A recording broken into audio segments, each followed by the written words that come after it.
Well, welcome everyone to Athens, and hope you enjoy the beautiful weather here. I feel like I'm in Southern California, and hope you enjoy the 4 days here. Let's put the slide up. Oh, do I have control? Great. I want to thank our sponsors for the event. Without our sponsors, we wouldn't be here. We couldn't do this. So I want to thank all of you. I won't name all the companies here, but you guys are providing us tremendous resources to pull off this conference every year. It's a lot of work, believe me. I think the whole team works about 4 months straight, so I'm not sure we need to keep spending that much time on it, but thank you very much. We're up to 122 members now. It's hard to believe. It says 120 here, but it's actually 122. And I want to thank the new members for joining. We actually have added 16 in the year since the last conference. If you know you're a new member this year, would you please stand up? Those of you that are actually here.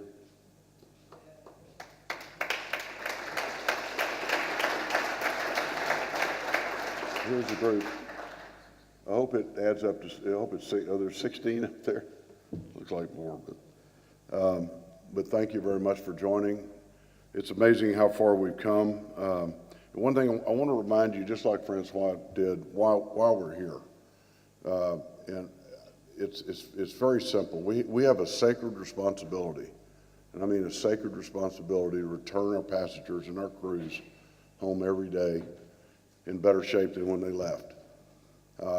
In the past, obviously, we've failed at that responsibility many times, and our goal is to not fail any longer. And I actually believe we are succeeding at that goal in most cases. One thing Gretchen said to me about a year ago, gosh, I just don't know how do we know if we're successful? And I said, Gretchen, the problem with what we do, this business, we don't know how many lives we've already saved. We have no idea that by doing what we do and what we've done for the last 5 years, that we've actually saved lives. So we just don't know, and that's the unfortunate thing about the hard work we do here. But I know that we've saved lives, and I have to keep reminding the team that all the time because they get very frustrated when something goes wrong. 12 months ago, we were in Italy, and we've had a very challenging and tough year. This is a really tough industry that we're in now. We're going to have a lot of discussion about that during the day today and tomorrow, but it's really an environment. I don't know if that slide. I want to put this slide up here because I'm going to give you some hope. This slide was presented at the Howard Wheel Conference in New Orleans by John Hess of Hess. Everybody hears about the shale plays. Everybody talks about what's going on in West Texas.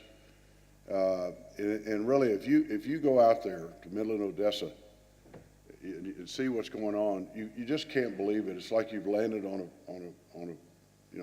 a planet somewhere else. And when you look at well pads in people's backyards and drilling rigs everywhere, it is really the modern day gold rush. And I'm sure some of you in this room have seen that. Everybody talks about it, says that's the new frontier. But just take a look at some of the statistics here on this discovery or this project in Guyana, where Exxon has made several actually large discoveries. Guyana and off the east coast of South America. To get the equivalent production out of West Texas, if you look down kind of in the middle where it says 1,500 wells, to actually equal the production that they will reach in this project in Guyana. And if you look at the capital required in Guyana, it's $3.7 billion to find the same reserves. In West Texas, it's $12.8 billion. So I'm in the private equity world now, and a lot of the work we do, we invest in small companies that operate out in West Texas and all over the United States. So we see it, and we see the fact what's going on now is the investors are pulling back a little bit from investing in West Texas and starting to divert more funds offshore. I know a lot of you in the room would say, well, we're not seeing it yet, but I promise you, it will come. I have a lot of faith in the future of offshore just for this reason. This is where the big reserves are. People in West Texas get on a treadmill. It's basically like a mining operation. And in order to keep up and keep their production rates up and keep their reserve numbers up, they've got to continue to just work, and drill. So I just wanted to give you guys a little glimmer of hope that there is a great future out there.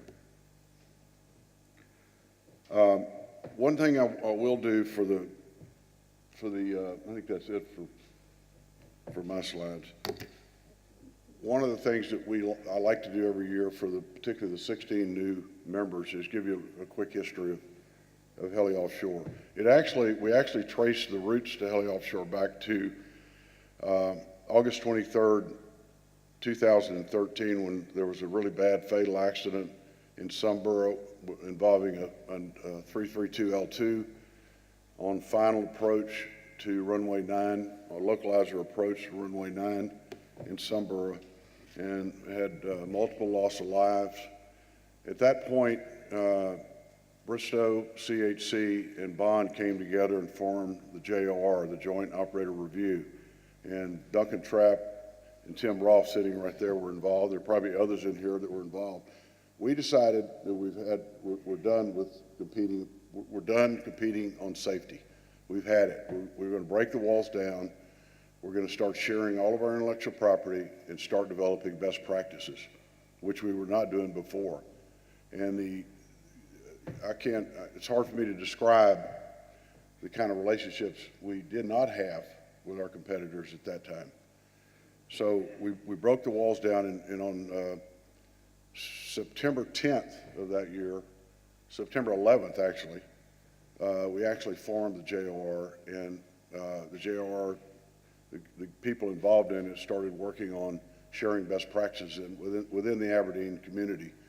And we decided in November of that year that we needed to make it more permanent, because people will typically go back to their day jobs the more time passes from the time of the accident.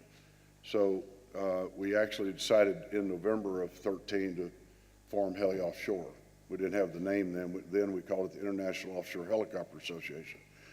So PHI and ERA joined in our group. So those 5 companies were the founding members of HeliOffshore. And fast forward, Gretchen came on board in the summer of 2014, and we kicked off in October. So we're really going on our 6th year, in my view, starting our 6th year next year, HeliOffshore. And we've done some fantastic work, and hopefully over the next 2 days you'll come to appreciate more and more how the collaboration is paying off, paying big dividends for us.